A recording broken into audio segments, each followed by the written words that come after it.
și bine am găsit la un nou vlog. Astăzi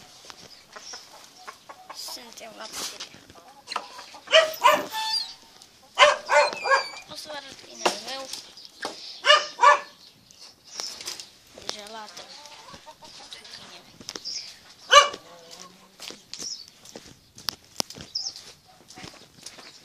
Aici. Este aici.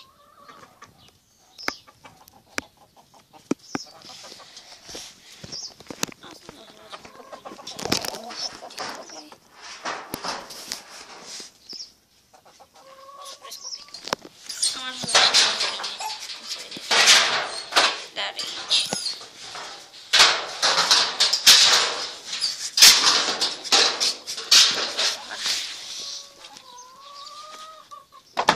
Nu are chestie ce să vă arăt în vlogul ăsta.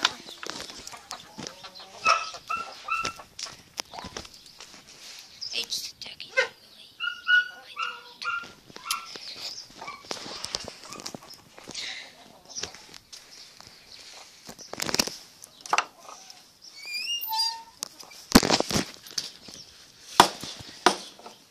O să vă spun cât să vă arăt BMX-ul meu.